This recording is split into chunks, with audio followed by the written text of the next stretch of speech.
La TVT au cœur de l'information.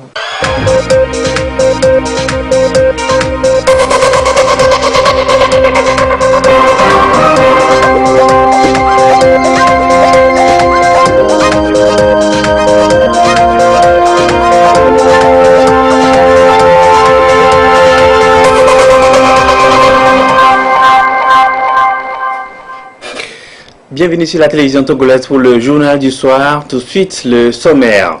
35 millions de dollars débloqués au Togo par le Millennium Challenge Corporation MCC pour le compte du programme Threshold.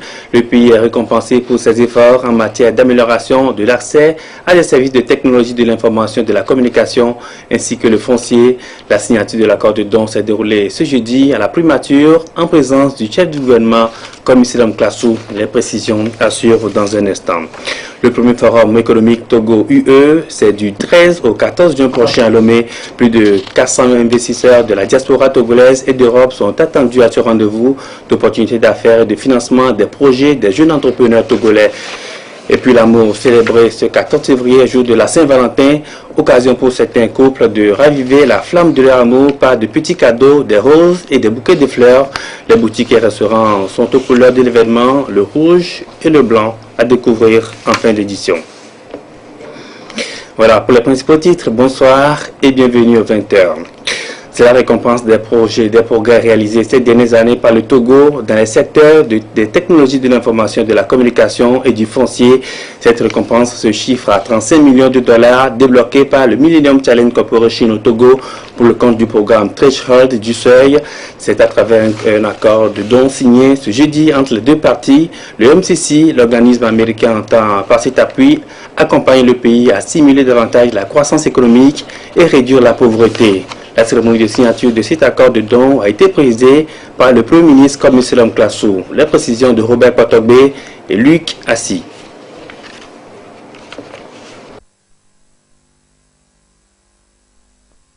La relance de l'économie nationale et du bien-être des populations, le gouvernement togolais a lancé depuis 2005 un vaste projet de réforme dans plusieurs domaines d'activité. L'amélioration constante de ses performances, notamment dans les domaines de la bonne gouvernance, des libertés économiques et de l'investissement dans le capital humain, a valu au Togo d'être sélectionné par le conseil d'administration du Millennium Challenge Corporation MCC des États-Unis pour bénéficier du programme Seuil. La signature ce jour de l'accord de don entre le gouvernement togolais et le Millennium Challenge Corporation MCC des États-Unis d'une valeur de 35 millions de dollars US consacre les efforts du gouvernement en matière de réforme. Cette enveloppe financière va permettre au Togo de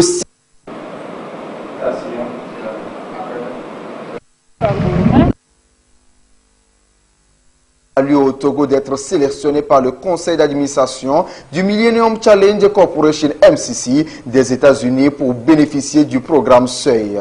La signature ce jour de l'accord de don entre le gouvernement togolais et le Millennium Challenge Corporation MCC des États-Unis d'une valeur de 35 millions de dollars US consacre les efforts du gouvernement en matière de réforme. Cette enveloppe financière va permettre au Togo de stimuler la croissance économique et de réduire la pauvreté grâce à des investissements dans les secteurs des technologies de l'information et de la communication et celui du foncier. Nous allons d'abord dans un premier temps faire des études pour savoir quelles sont les améliorations nécessaires à apporter au secteur des télécommunications au Togo. Ensuite, suivra une phase d'investissement. Évidemment, nous avons l'objectif de faire ici au Togo, je dirais, un système de communication assez moderne, avec un Internet très moderne, accessible à tous, quel que soit l'endroit du territoire où vous allez vous trouver. Ça, c'est un des objectifs. L'autre, l'agriculture, je l'ai dit, c'est accroître la production agricole à travers la réforme foncière. Nous l'avons déjà commencé, nous avons adopté le code foncier et vous verrez dans les années à venir, vous verrez que la propriété foncière sera davantage sécurisée à travers un cadastre très moderne. À travers cette signature, c'est une nouvelle ère de coopération qui s'ouvre entre le gouvernement togolais et américain. Les deux parties s'engagent ainsi à œuvrer ensemble pour que le montant alloué contribue significativement à une amélioration des conditions de vie des populations togolaises. We're very proud to work with Togo. Notre programme va cibler deux secteurs fondamentaux, c'est le régime foncier et également le secteur technologie de l'information et de la communication. Vous savez, les technologies de l'information et de la communication, c'est la voie de l'avenir. Aussi, nous voudrions aider le Togo pour que chaque citoyen togolais puisse avoir accès à l'Internet et aux technologies de la communication. Les changements que nous anticipons particulièrement au niveau du droit foncier, c'est que nous voulons aider le Togo à clarifier le régime et les droits fonciers. Cela aidera à générer les revenus en stimulant également l'économie de ce pays. Et nous voulons également aider chaque personne à avoir le droit de transférer ses propriétés, les propriétés foncières fondamentalement. And you have the right to transfer properties. Témoin privilégié de cette signature d'accord de don, le Premier ministre chef du gouvernement, Kwame Selom Klasu, s'est réjoui du fait que cette signature soit la preuve du pragmatisme des réformes engagées par le Togo. Le Togo, notre pays, sous le leadership du président de la République, son Excellence M. Faure Esozimna Gnassingbé, a engagé depuis plusieurs années un certain nombre de réformes courageuses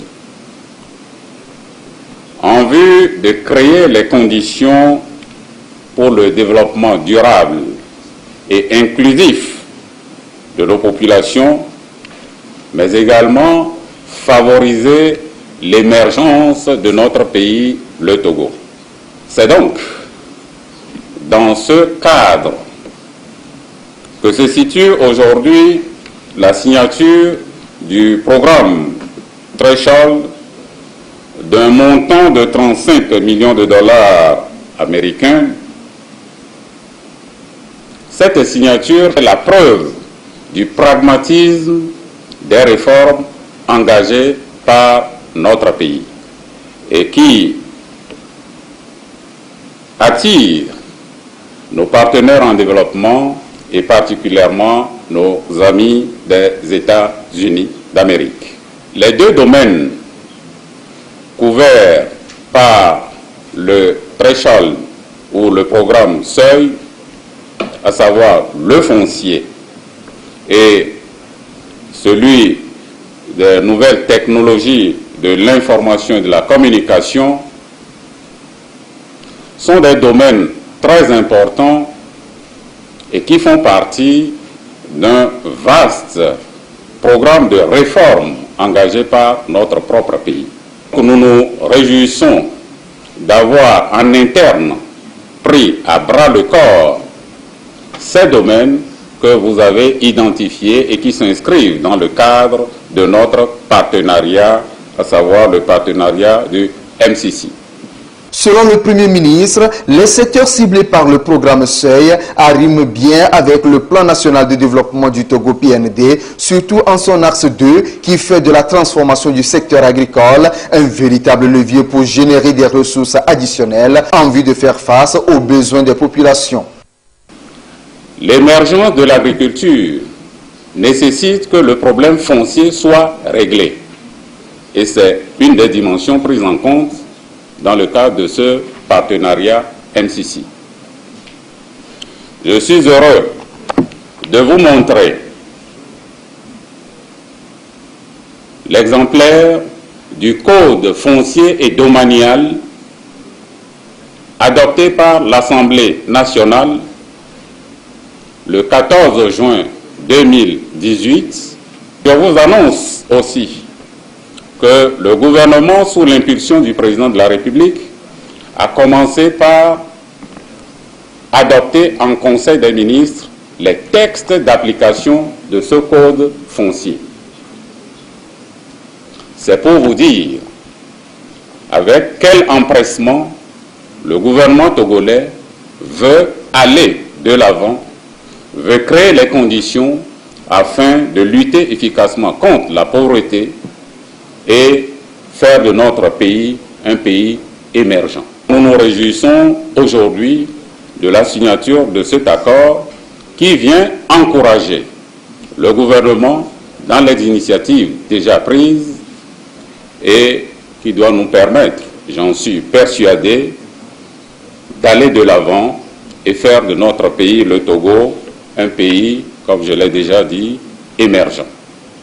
Un pays dans lequel les habitants se plaisent à vivre parce que la paix, la sécurité que nous avons aujourd'hui est menacée par ce que vous connaissez, l'intégrisme, la criminalité de tous ordres. Nous voulons, sous le leadership du président de la République, créer les conditions pour que notre pays aille de l'avant.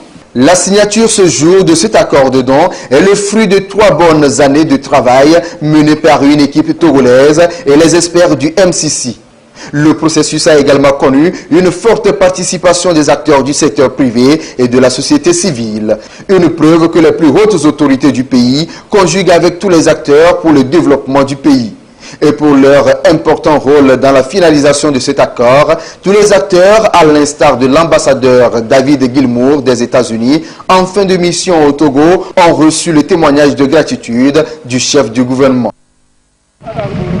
Et toutes nos excuses pour les imperfections constatées lors de la diffusion de ce sujet.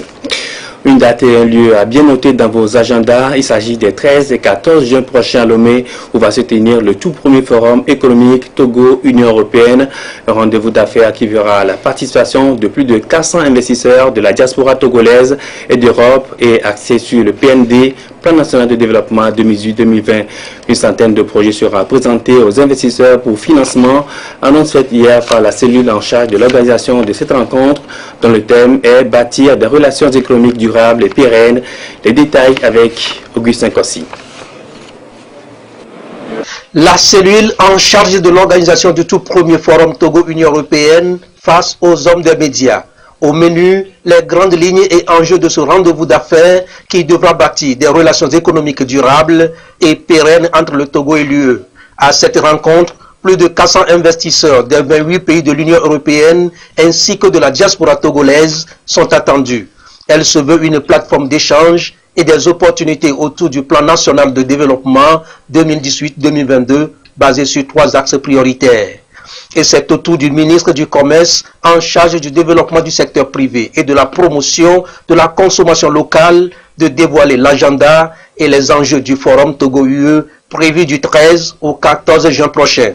Le Togo progresse et c'est donc dans ce cadre-là que s'organise ce premier forum qui nous permettra de mettre en œuvre les axes prioritaires du plan national de développement 2018-2022, notamment en ce qui concerne le premier, faire de Lomé un hub logistique d'excellence et un centre d'affaires de premier ordre dans notre sous-région ouest africaine. Le second axe porte naturellement sur l'agro-industrie.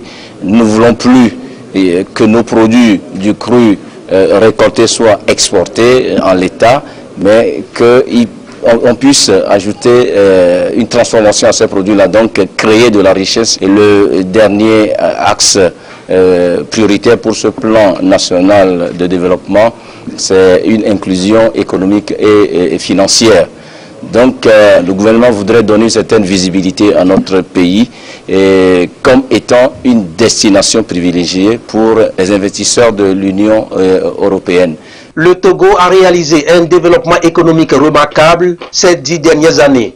Le climat des affaires en nette amélioration, le pays a progressé de 19 places en matière de réformes économiques et figure parmi les 10 pays les plus réformateurs au monde. Tout ceci pour assurer aux opérateurs économiques un environnement favorable aux affaires. Une centaine de projets bancables seront mis en jeu au cours de ce forum. Le PND a une valeur financière très importante. C'est un plan ambitieux du gouvernement qui est évalué à 4 622 milliards de francs CFA, dont le gouvernement attend à ce qu'il soit financé essentiellement par le secteur privé, qui est le moteur de la croissance. Les 2/3 de ce plan-là doivent être portés par le secteur privé bien entendu togolais comme étrangers. Le Togo possède des atouts naturels. Nous avons une position stratégique au niveau de la sous-région.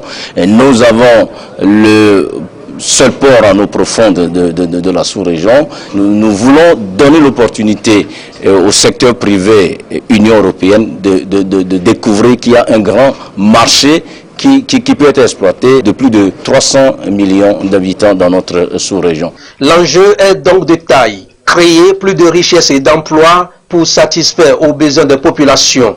Le secteur privé togolais est vivement sollicité pour tirer profit de ce forum.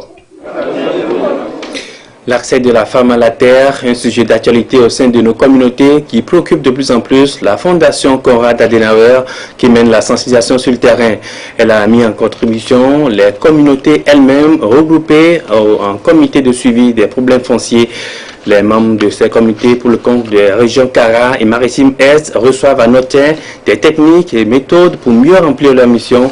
Ils ont pris connaissance du contenu du nouveau code foncier. Sivera Boudjou. En juin 2018 a été adopté le nouveau code foncier et domanial. Cette loi prend en compte de grands axes, notamment la problématique de l'accès de la femme à la terre, ainsi que l'évolution sociale, économique et environnementale que connaît le Togo. C'est un instrument pour mettre fin à l'insécurité foncière au Togo. La Fondation Konrad Adenauer, qui fait la promotion du droit de la femme à l'accès à la terre, veut s'appuyer sur cet instrument juridique pour bien mener sa lutte sur le terrain.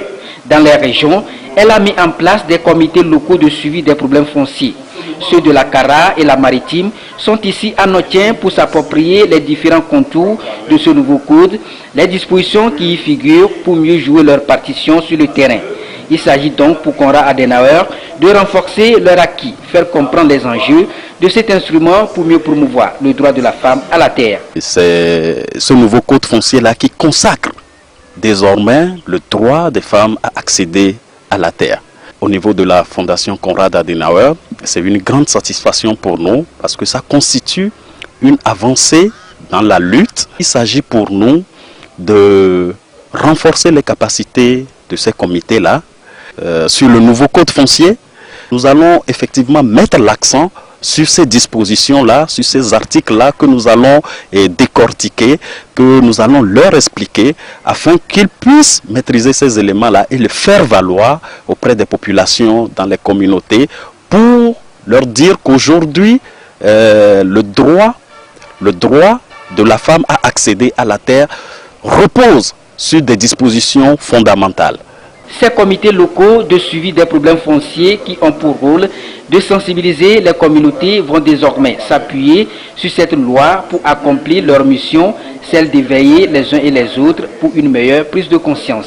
Nous pouvons nous fonder sur cette loi-là pour approcher les populations et essayer d'aplanir les dernières poches de résistance qui existent dans les communautés. Parce que se fondant sur les lois, les gens comprendront que c'est une disposition nationale, les gens comprendront que c'est une loi et donc qu'il y a nécessité de respecter cette loi-là. L'objectif poursuivi par la Fondation Konrad Adenauer à travers ce mécanisme est de mieux accompagner les communautés dans la protection et la promotion des droits fonciers de la femme conformément à la nouvelle loi. Ceci dans la dynamique de contribuer au règlement des litiges fonciers et à défendre davantage les droits de la femme à la terre. Le programme de la Fondation Tony Eloumelou, les jeunes entrepreneurs togolais ont besoin de savoir tout sur cette plateforme d'orientation et d'accompagnement en matière entrepreneuriale. Eh bien, le FAEJ, le Fonds d'appui aux initiatives économiques des jeunes, leur offre l'opportunité. C'est à travers le rendez-vous Jeudi Jose qui se tient chaque deuxième jeudi du mois. Après la séance, les jeunes entrepreneurs savent désormais comment postuler et bénéficier du programme Tony Eloumelou Foundation. C'était cet après-midi à la Blue Zone Kakaveli. Le récit de Marie-Reine Abeta et Sonia Amenipo. Le programme Entrepreneurship de la Fondation du milliardaire nigérien Dr Tony Eloumelou se veut une approche de solution aux problèmes de financement des jeunes entrepreneurs. C'est un programme mis en place pour financer chaque année sur le continent 1000 jeunes porteurs de projets à hauteur de $5 000 américains. À ce rendez-vous de jeudi Jose, les jeunes entrepreneurs togolais sont informés sur le programme et les procédures pour y postuler. Les entrepreneurs doivent d'abord connaître la page de la fondation Tony Elumelu qui est le www.tonyelumelufoundation.org. Ensuite, en allant sur la page, ils doivent sélectionner, postuler au programme type. Voilà. Maintenant, il y a diverses astuces dans le questionnaire du programme Tony Elumelu que nous sommes venus partager avec les jeunes aujourd'hui Jose du FAEJ. J'ai été sélectionné en 2015, j'ai eu le financement, nous avons monté une entreprise aujourd'hui, nous embauchons 28 personnes, nous sommes, ça s'appelle Generalware. Nous pensons qu'un modèle comme ça est un modèle qui peut réussir. J'élève les poulets pondeuses, mais en fait le point foculant de ma recherche c'est d'avoir une machine qui clore les œufs. Donc je vais postuler et je compte déjà gagner pour améliorer mon entrepreneuriat. Au total, 34 jeunes entrepreneurs togolais ont été financés par ce programme depuis 2015. La prochaine inscription commence au mois de mars prochain et la représentation de la Fondation au Togo entend faire participer au moins 40 jeunes togolais. Aucun développement n'est possible sans la paix. Les journalistes togolais s'approprient le concept depuis ce matin à Lomé. Ils sont une trentaine formés sur l'éthique et la responsabilité du journaliste en période de crise et de conflit pour la préservation de la paix. Une session de qualification à mettre à l'actif du conseil et formation en stratégie management de développement. Le point avec Eliad Banyandaou et Arnaud Kiliou. Ou de conflits sont sensibles pour les journalistes dans leur rôle de traitement et de diffusion de l'information.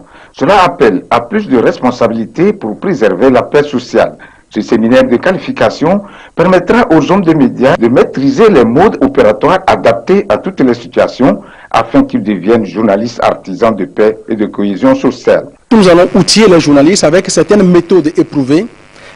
Nous avons une méthode que nous appelons la méthode SORA notamment, ou le Pentagone, ou le plan OSE. Donc c'est des outils rodés sur lesquels on va revenir avec les journalistes pour leur donner des outils d'analyse de conflits, de compréhension de conflits, de mode opératoire. Et en troisième partie, nous allons travailler sur les différents aspects du journaliste sensible au conflit. Les questions éthiques, les questions de fiabilité, les questions de responsabilité, les questions de gestion des sources et aussi la question des relations avec les différentes parties prenantes. Nous attendons qu'à l'issue de ces 2 jours de formation, que les différents journalistes qui sont déjà impliqués dans cette logique amplifient leur fonctionnement en tant que journaliste éthique, fiable et responsable. Notre idée, c'est de faire en sorte que le journaliste soit un acteur utile dans tous les pays, dans son travail journalistique, rien que dans ce travail-là, et aider à l'apaisement des tensions dans les pays. Ce séminaire de qualification va s'achever avec une conférence sur l'intelligence négociationnelle pour faire des journalistes des négociateurs, un atout complémentaire dans l'exercice de leur métier. Dans l'actualité à l'étranger, les Nigériens sont appelés aux urnes samedi pour désigner leur nouveau président. Les 2 favoris, le chef de l'État sortant Muhammadu Buhari et son opposant Atiku Abubakar, qui rivalisent de promesses pour redresser l'économie du pays. Sachez que plus de 60 candidats sont en lice pour la présidentielle du 7 février au Nigeria. Également dans l'actualité à l'étranger, se dirige-t-on vers un nouveau shutdown aux États-Unis? La question reste posée. À la veille de l'expiration du délai, c'est encore l'incertitude. Les élus du Congrès espèrent voter ce jeudi un projet de loi pour éviter un nouveau shutdown, mais Donald Trump n'a toujours pas clairement confirmé s'il accepterait de signer ce compromis trouvé lundi entre démocrates et républicains pour engager la construction de son mur sur la frontière mexicaine. Et retour à page nationale, elle a célébré samedi dernier son jubilé de porcelaine au service des orphelins et des démunis. L'ONG AMEF de Togo œuvre également dans la formation professionnelle des jeunes. Et justement, pour ce 20e anniversaire, certains étudiants de la 20e promotion ont reçu leur diplôme de fin de formation. Les récipiendaires sont désormais aptes à servir sur le marché de l'emploi grâce aux compétences acquises. Mabel Fiagnon et Kamen Madia Kakbo. Ils sont au total 425 étudiants de la 20e promotion du centre de formation AMEPT à recevoir leur diplôme. Ils ont été formés pendant une année dans des filières comme le transit et transport logistique, la maintenance informatique, l'entrepreneuriat et assistant de direction entre autres. Ils sont désormais prêts à aller sur le marché de l'emploi pour démontrer leur savoir-faire. Je suis fière de mon diplôme, je suis fière d'avoir fait AMEP et je suis fière du résultat. Dans toute chose, il y a toujours des difficultés, mais avec le courage et la volonté, on y parvient. L'émotion, elle est grande, puisque c'est une joie pour nous d'être présents ici aujourd'hui. Au centre là-bas, ce n'est rien, ça ne coûte rien. C'est juste une aide que Papa Roger nous donne. De lumière et d'éclat, de l'ombre à L'association Mieux-être pour tous, AMEPT, est une ONG qui œuvre il y a plus de 20 ans au Togo. En plus des formations diplômantes qu'elle offre aux plus démunis, elle prend également en charge environ 600 enfants déshérités dans son orphelinat dénommé Village d'enfants situé à Badja dans l'Avé. Un bilan vraiment très positif et très encourageant. C'est une joie pour ma modeste personne. Merci encore plus au chef de l'État, son excellent Faure Sozina Nyasingbe, car sans son intervention, l'ONG AMET ne serait plus sur pied aujourd'hui. L'ONG AMET est une organisation qui est basée sur l'agriculture. Et grâce à l'exploitation de nos terres, nous arrivons à couvrir les dépenses dans toutes les structures dans lesquelles nous sommes engagés. Pour les années à venir, les perspectives sont grandes. L'ONG AMEPT compte mener d'autres actions pour favoriser l'épanouissement des plus démunis. Depuis sa création, plus de 9000 jeunes ont été formés sur toute l'étendue du territoire togolais. Elle reçoit un coup de pouce de la Fondation Liliane et Miva pour mieux exécuter son projet de réadaptation à base communautaire dans 5 régions du Togo dans une approche inclusive. La FETAF, Fédération togolaise des associations des personnes handicapées, a donc bénéficié d'un don de matériel roulant et de communication destiné à renforcer ses actions sur le terrain avec l'aide des différentes organisations partenaires. Le coût global du don est évalué à 43 millions de francs CFA. Les précisions de Mabel Fiagnon et Gérard Lagoudou. Il s'agit d'un important lot de matériel roulant et de communication reçu par la FETAF, Fédération togolaise des associations de personnes handicapées. Au total, 7 motos, des ordinateurs et tablettes, des imprimantes couleurs, des vidéoprojecteurs et des kits de sensibilisation de masse. Expression d'un appui technique et financier de la Fondation Liliane Miva basée aux Pays-Bas. Depuis 2015, la Fédération togolaise des associations de personnes handicapées joue le rôle d'organisation partenaire stratégique pour coordonner le programme d'appui aux enfants et jeunes handicapés au Togo. Et le travail de proximité dans le cadre de ce programme se fait par les organisations partenaires. Et il a été recensé le besoin dans le cadre de notre inscription dans la nouvelle approche de réadaptation à base communautaire où nous visons l'autonomisation des personnes handicapées à travers la forte implication des communautés. Coût total du matériel, 43 730 466 francs CFA avec une participation de la Fondation Liliane Miva à hauteur de 75%, soit 32 797 850 francs CFA et la contribution de la FETAF à 25%, évaluée à 10 932 616 francs CFA. L'acte est généreux et répond au projet de promotion et de protection des droits des personnes handicapées, notamment les enfants et la jeunesse. Pour nous, c'est de témoigner notre gratitude, la gratitude des enfants et jeunes qui sont dans ce programme, la gratitude des organisations partenaires qui jouent le rôle de proximité sur le terrain, la gratitude de tout le réseau de la Fédération togolaise des associations de personnes handicapées aux partenaires techniques et financiers.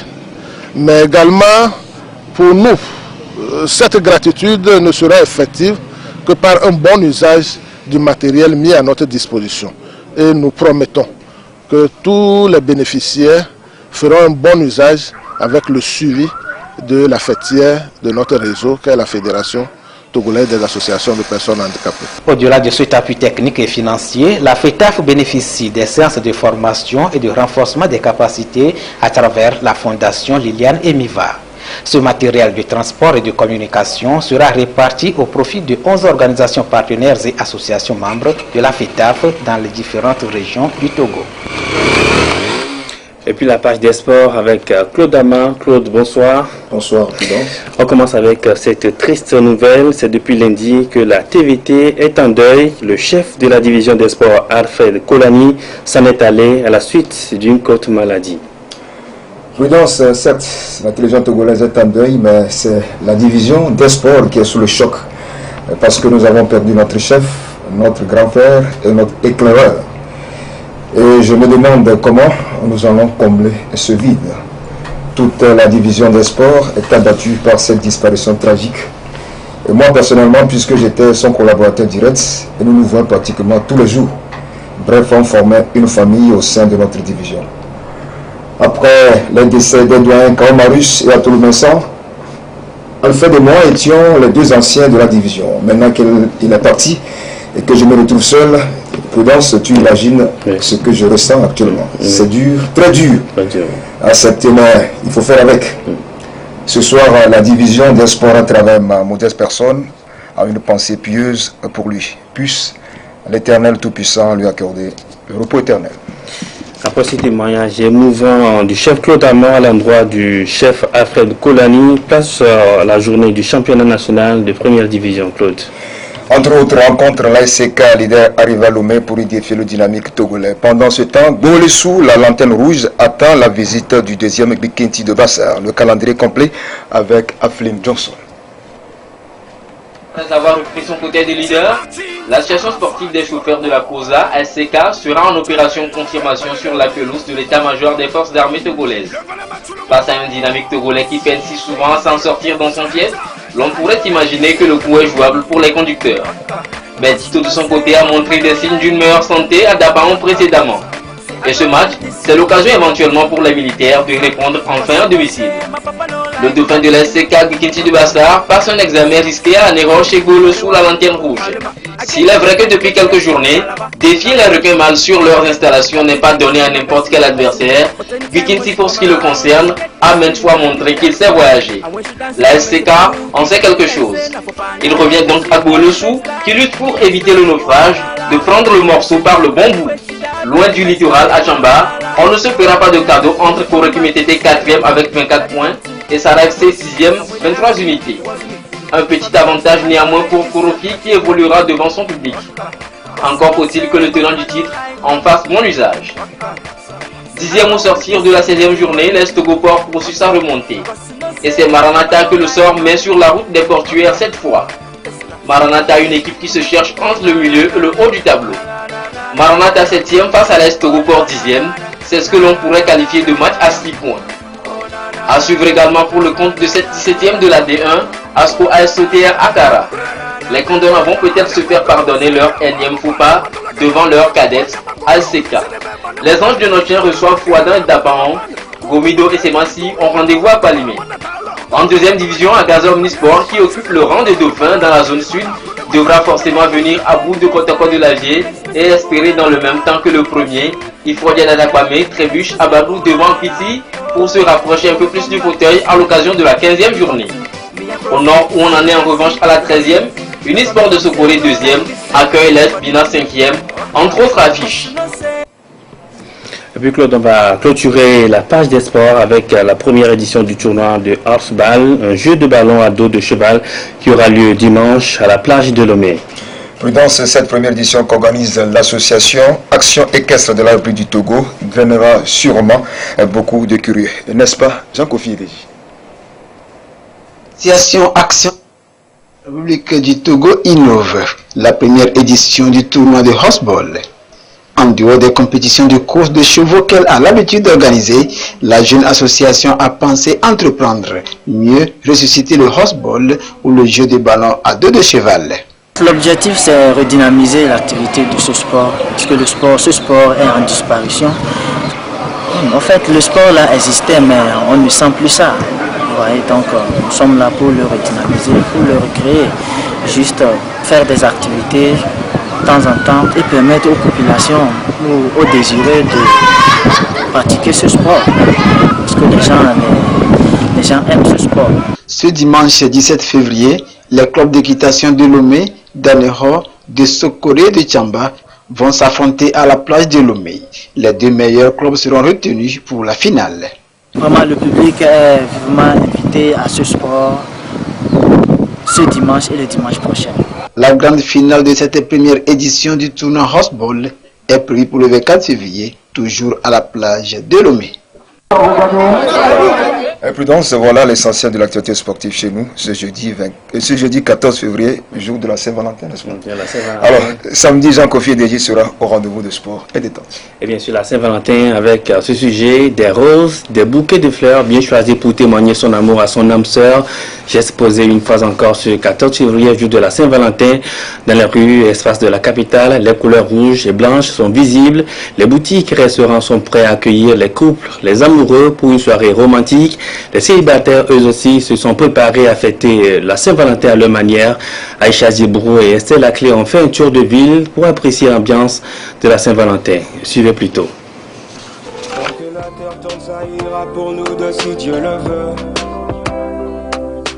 La Saint-Valentin, une fête très ancienne dont la plupart des traditions se sont perdues, mais dont il subsiste encore aujourd'hui quelques rituels comme l'envoi de cartes, des fleurs ou encore de chocolat. Certains ont déjà tout prévu. Pour moi, ce soir spécialement, je dirais que c'est un jour de reconquête de ma dulcinée.